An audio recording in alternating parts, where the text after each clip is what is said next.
So in this week's video, and following the Facebook flop, frankly an embarrassment for Wall Street and all concerned, let's take a look at what an IPO is, an initial public offering.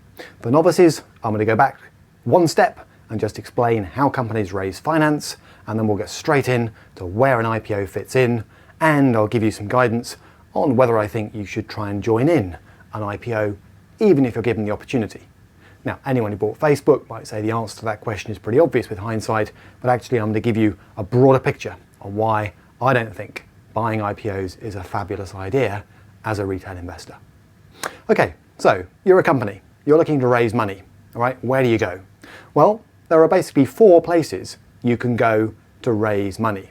You can do it yourself. You can grow a company organically, as it's called.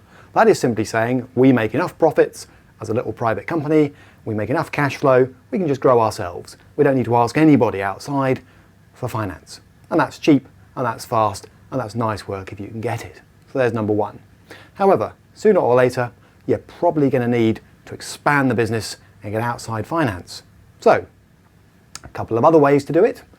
A bank loan, maybe secured on assets that you own, a bit like a mortgage for an individual, okay? Or you can issue bonds. And in another video, I deal with bond basics, part 1 and part 2. A bond is a tradable piece of paper. It's effectively a loan broken up into chunks and sold to investors. So you can do a bond market issue. And do take a look at my videos if you're not sure about that. So we've got organic growth, we've got a bank loan, we've got a tradable bank loan, a bond if you like, and finally, and I mean finally because it's usually the most expensive way to do it, you've got a share issue. And that's where IPOs fit in. All right? Now, why do I say that's the fourth option, not the first? Well, because shareholders, don't forget, if you can invite them in to your business, new shareholders are taking quite a lot of risk. That is because if your company goes bust, they're the lowest in the queue to get their money back, and dividends are paid after interest on things like bank debt. All right? So, normally, raising money by issuing shares via an IPO is an expensive way to raise capital, not just because of the fees you pay to the banks who advise you, but also because your shareholders, quite rightly, are quite a demanding bunch of investors to keep happy once you've done it. So, IPOs are usually the first way a company approaches the equity market looking to raise fresh capital. Okay. Now, what type of company are we talking about? One of the reasons why people tend to pile into IPOs is there are not that many of them, okay? The public company, as it's called, which is the vehicle you use to raise money via an initial public offering, is a kind of dying beast. And there are many papers written about why that is, and I won't try and cover that here, all right? But let's just have a think about the types of company out there before we go into the pros and cons of an IPO, all right? You've got what are called public companies, and you've got what are called private companies. All right, and in the UK, they normally have the limited LTD badge after their name. All right, so XYZ Limited, Morgan Cars Limited, whatever it happens to be. Now, most companies are privately owned. Okay, they're owned by the directors, the people who set them up, and you and I can't normally buy shares in them unless those directors choose to sell. Okay, so it's kind of a closed shop, if you like. And most companies are that by number. The vast majority of companies are privately owned. Some of them are very small. Okay. Over here, you've got public companies, much fewer in number, and you've got two types. You've got the listed PLC. That's where an IPO fits in just a moment. And you've got, just for completeness, the unlisted PLC, public limited company. Now, don't get confused. An IPO is a way of raising money if you are a listed PLC. Just be aware that out there are these unlisted PLCs. Now, if you're into football, all right, very quick example. Arsenal Football Club is a public company, but you won't find its shares at the London Stock Exchange. Okay, so what that means is Arsenal is owned by people who are not just the directors. Some fans have shares. So it is a public company. It's opened itself up to other investors, but it doesn't have a listing on, say, the New York Stock Exchange or the London Stock Exchange. So the shares are relatively illiquid, but in theory, you can buy and sell them in the kind of over-the-counter market. provided you can find someone else willing to do a trade with you. All right, so over here, and companies move around, by the way. So if you're into football, Arsenal is an unusual company. It's an unlisted PLC. This is UK football clubs. The vast majority of clubs are privately owned, all right, by Russians and Americans on the whole these days, all right? And one or two sometimes find their way over here and become listed, all right? So a few years ago, I could have put Man United here, a fully listed PLC. Look up the share price in the London Stock Exchange and so on. But since the Glazer family took it over, it's migrated over there, all right? So now, in order to buy shares in Manchester United, no point in going to your stockbroker and saying, get me shares because they're on the London Stock Exchange. They're not. You'd have to phone the Glazer family, hope they're in a good mood, and see if they'll slip you a few shares in a private deal. All right? So, IPOs are all about this bit of the market, all right?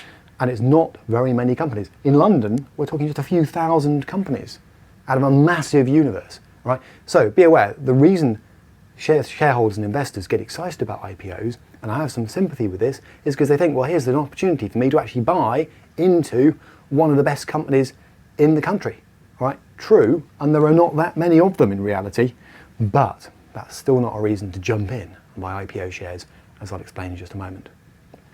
Right, now something else we need to know about IPOs. All right, we're saying that the companies that are involved in IPOs are public companies. They're looking to list for the first time. Why? Because they want to raise money, they want to bring in new shareholders, and they're prepared to put up with all the headaches that go with being a listed PLC. If you're thinking, why don't more companies do this? Why are there so few? Why a few thousand? Why not loads more?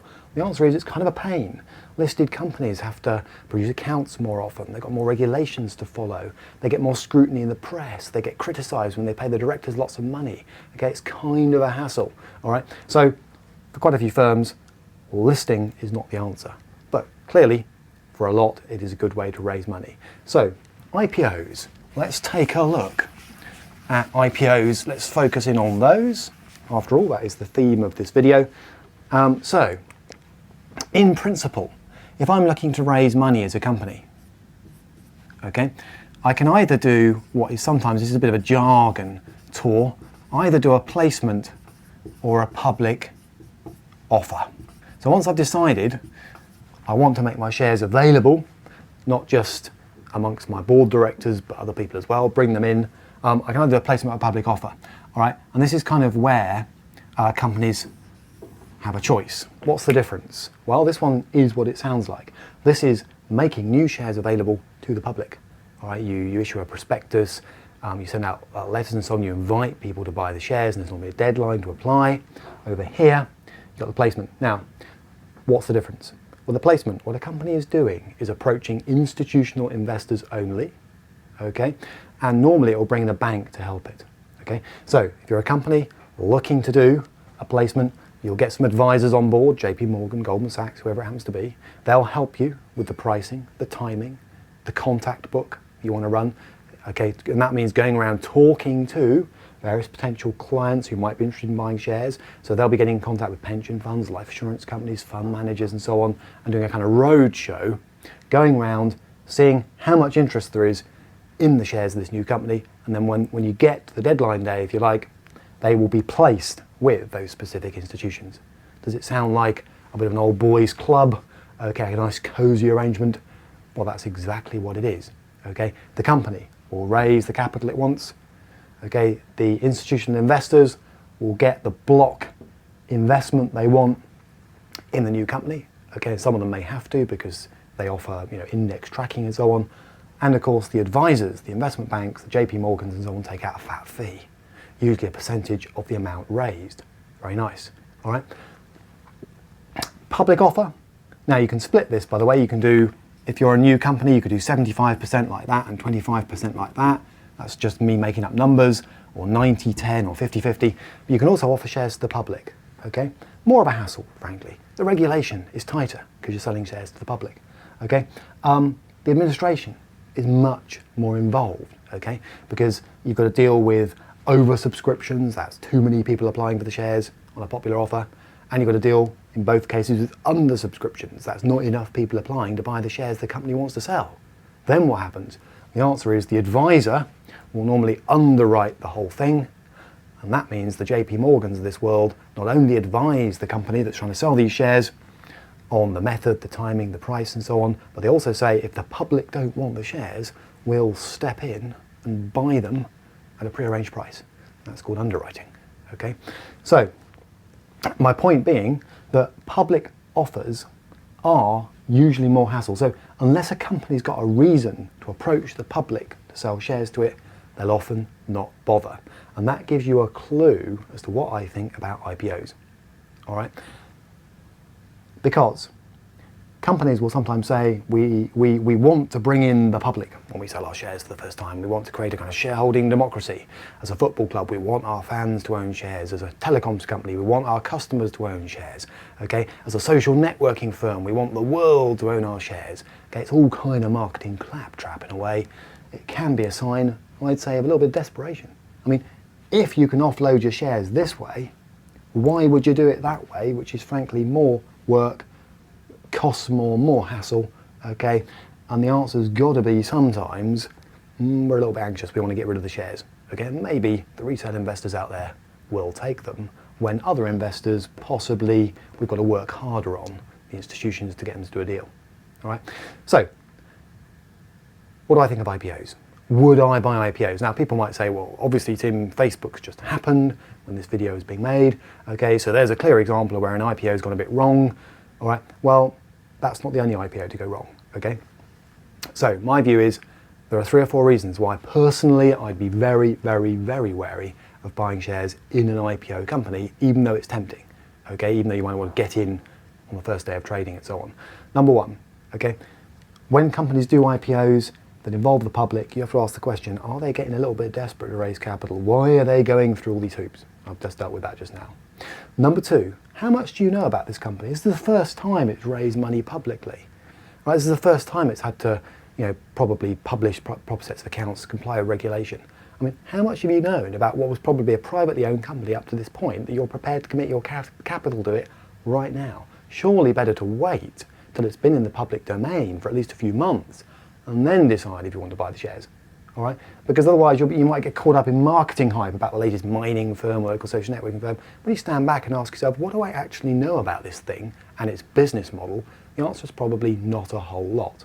So there's another reason to at least wait. Okay? Next, you get stock drops. Okay?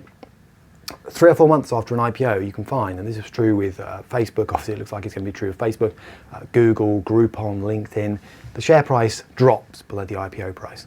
Okay, now that can be for various reasons. Okay, maybe the IPO price was ridiculously optimistic, or maybe it's a combination of that and employees working for the firm that's gone public were locked in for a few months and then they dump all their shares, which temporarily causes a price dip. But the bottom line is, often if you wait, you'll get in at a better price than the IPO price, okay?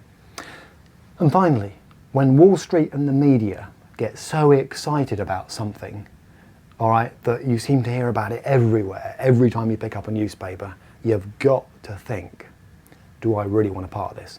Okay, and with some of the social networking firms, there's huge frenzy. It's like the dot-com boom all over again. Okay, there's huge excitement, lots of analyst coverage, lots of media coverage, all of it positive. And as a slightly cynical contrarian investor, you have to ask yourself the question, do I want to go in on the back of all this hype? Okay, so to wrap up, what we've said is companies have a range of ways of raising funds. They don't always go for share issues, but if they do, the initial public offering is the buzzword that describes a company going to the public, probably for the first time, to raise capital. Okay.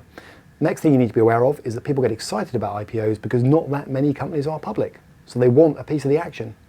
But my advice is wait. Okay. By all means, get a piece of the latest action on Wall Street. But my advice would be hold back for at least 3 or 4 months. Let the dust settle. Let the share price find a more sensible level than perhaps the IPO price. And then if you want to go in, okay, get in at what I describe as a more valuable price than the one that perhaps day one's trading revealed.